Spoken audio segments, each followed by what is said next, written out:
visit in our little village, my friend? Come, sit yourself down and tell me what brings you here. Oh, I'll get the bartender to bring you over an ale. My, looks like you've travelled far.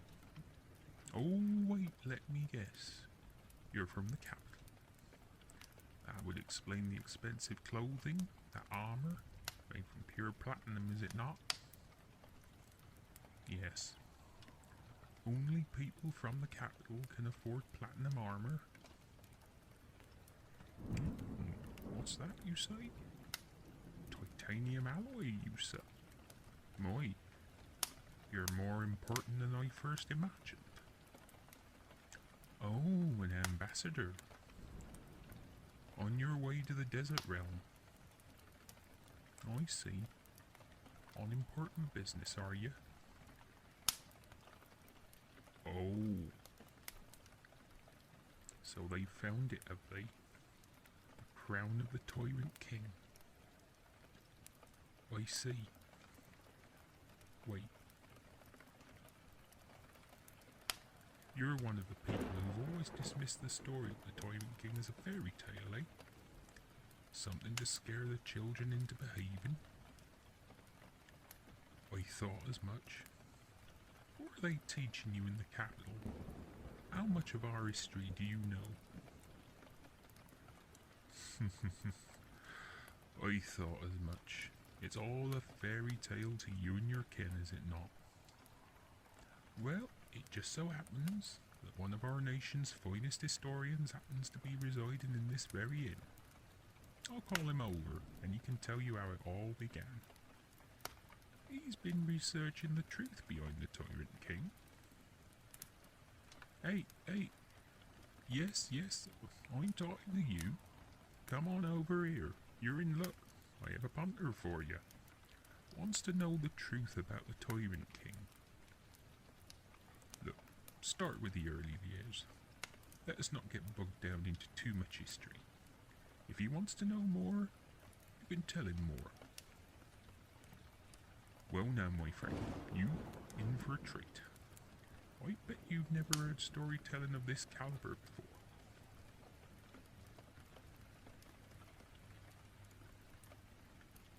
So, sit as close to the fire as it is safe to do so. I'll get the barkeep to bring over some more ale, and you shall be regaled with the true story of the Tyrant King.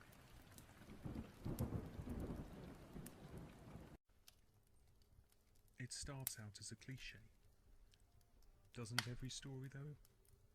A dark, stormy winter's evening just like this one, when our tale begins. The birth of a tyrant born to an innocent mother. Not yet 25, wife of a hero, queen of a nation. Her life ebbs and flows as she fights the pain. Hours pass, the baby's born. She, exhausted, breathes her last. Forever sleeping, his first victim. His first taste of death.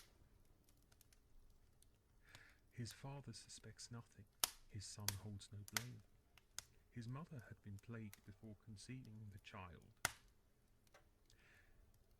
He knew it would be with great peril that his son should be brought into the world.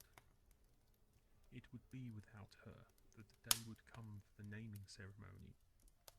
A fitting name to be given, a fitting title must be awarded. And so the proclamation is passed. All hail the prince. He grows stronger every day, his tutelage expansive, his thirst for knowledge endless, his skills and capabilities surpassing that of his fellow students.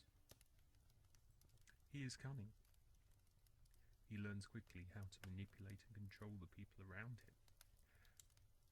He is able to trick his tutors into blaming those they consider to be of lesser intelligence and appearance for his own errors and mistakes. He can speak his way out of any situation.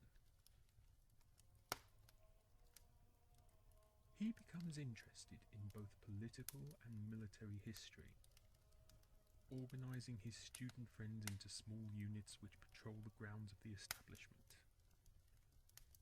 Though the headmaster disapproves, but knowing his father is powerful and a great patron of the school, he continues to allow this behaviour. In fact, two of the young prince's tutors encourage it. Slowly, he works his way onto the student committee, eventually becoming its chairman. By his side stands two close friends, the girl who would eventually become his wife and strongest supporter, and the man who would become his most trusted general. Years pass. He graduates his tuition with perfect gradings. Soon he finds himself representing his father on the city council. Yet he craves more power, more control. He wants to be at the top. He must usurp his father. He must overthrow the aging king and take his place upon the throne of the nation.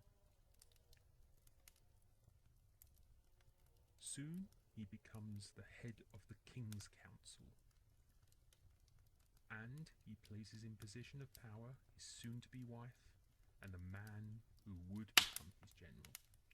And together the three of them slowly oust the naysayers and the protesters, replacing them with like-minded rogues and villains who crave power more than anything. Soon, the news reaches his ear.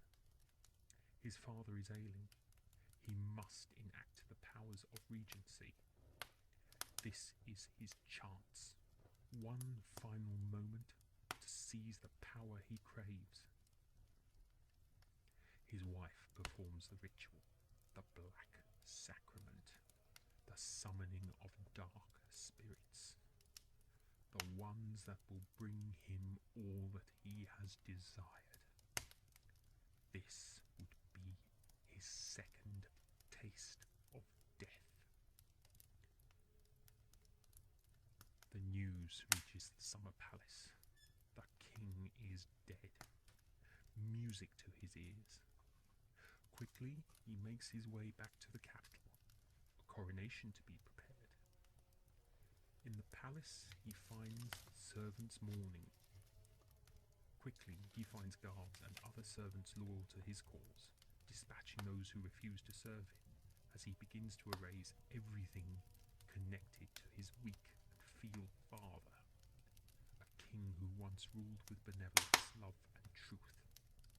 This was the beginning of his third taste of death, and now he had grown to like it. Taking the throne, he announces that his rule will be one of conquest. His eyes turn to other realms, other nations rich in resources, rich in land and rich in culture. He would want it all for himself. The time had come for his armies to march. Powerful had they become through the general's secret training sessions, ones he knew his father would never have approved and would have ceased had he known about them. The lands to the west are the first to fall. Their forested regions at first indicate an obstacle for the king and his troops, yet his cunning proves time and time again to be too much for his foes. As much as they run into the forests in the hope of ambushing the army, he finds a way of being one step ahead of them. Vast swathes of forest burn for months as he drives the enemy further towards their last bastion of defence, their capital city. The siege lasts for a year, but the Tyrant King does not concern himself with this. His army can be replenished. As one regiment finishes their siege watch, he rotates them with another. Inside the city, the elders begin to fear the worst. The citizens are dying. Surrender would be their only chance to survive. The surrender is announced. The king triumphantly marches into the capital and quickly puts the entire council to death. Those who are to be executed quickly face it with dignity. Those who are not so fortunate fear the worst. A slow, agonizing and painful death awaits them. These are the most senior members of the council, and the Tyrant King wants to make an example of them all. The people watch in abject terror as the king's men carry out their terrible deed. The king is not merciful to any of his victims. He takes pleasure in the spectacle, though his face remains hidden behind his golden mask. Members of the crowd standing close to him hear his cruel laughter throughout the nightmare that is forced upon them.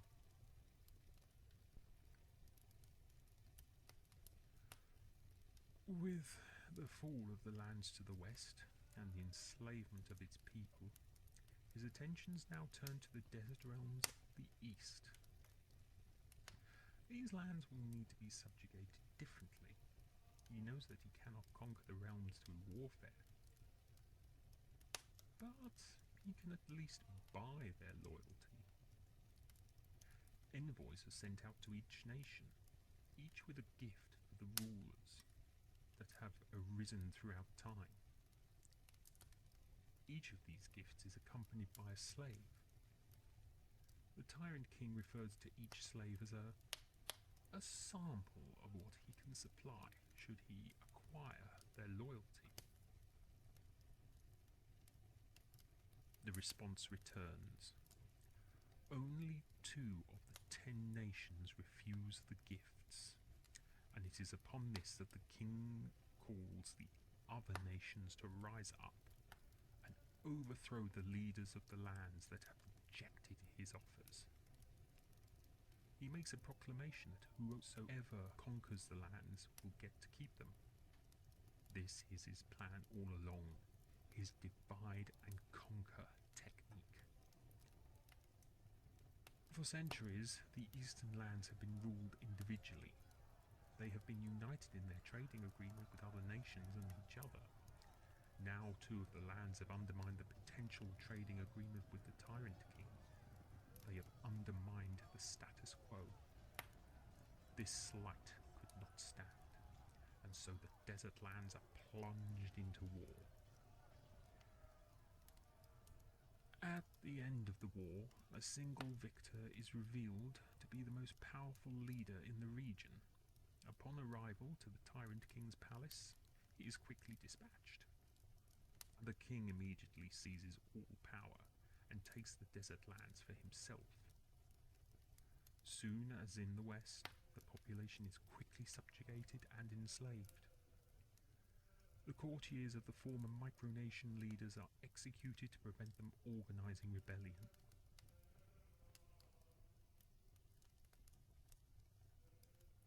Years pass, and the Tyrant King has not only enslaved lands in the east and west, but vast swathes of land of the north, across the sea, and in the uncharted southern regions. No longer uncharted, of course, because of the work he has done. It is known that he has become a true lord of war, but also one of great heartache. His father would have been ashamed had he had known the path the prince would take. Quickly he embraced his new title. He liked it. The Lord of War and Heartache, he muttered to himself in an amused manner. His oppressions of the nations knows no boundaries, and slowly he begins to tighten his grip. Any chance of rebellion is immediately and quickly crushed, thanks to the foresight of his sorceress queen. No matter how many times people try to fight back, he would be there, his armies fully prepared. The Tyrant King always makes certain that those captured in battle are made an example of in the most excruciating and humiliating way possible. The situation is bleak. The Tyrant King, the Lord of War and Heartache, rules with an iron fist. He rules with fear and terror. He ensures his enemies are quickly destroyed before they can become a threat to his reign. Yet, even tyrants have invisible enemies that they yet know nothing of. Let us rewind the clock back to that dark, stormy winter's evening when our tale is begun. For in a run-down hut in a small village, another child is born. A boy, a farm boy, one who would not have the education of the Tyrant King. Some would say a boy of great insignificance. Some would call it a cliché, but it is a constant that one so innocent would be born to grow into a hero. This is not his story, yet he is yet to make his mark on the world, and make it he shall. For it will pave the way for the downfall of the Tyrant King, the self-proclaimed Lord of War and Heartache. For now, the reign of the Tyrant King is absolute. He has no challenges. There are no threats to his regime, no enemies to face that he knows of. For the first time in his rule, he has nothing to fear. No longer does he need to look over his shoulder, no need to watch for enemy assassins. Complacency is a terrible curse, however, for it can put its victim into a false sense of security.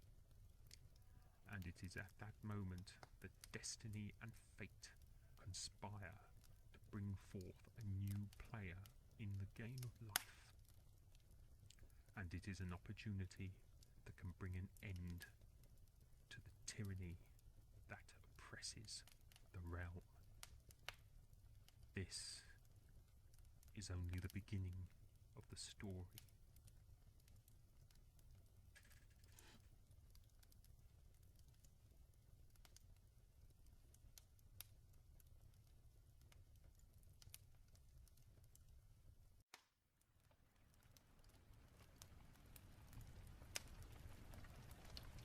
So there you have it. The origin story you never knew. What's that? You want to know about the farm boy? Did he grow up to challenge the Tyrant King, the Lord of War and Heartache? That's a story for another time, I'm afraid. Our historian friend does not like to overload the mind of his listeners too much.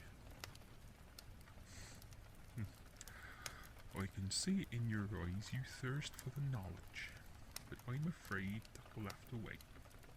Go on your way in the morning.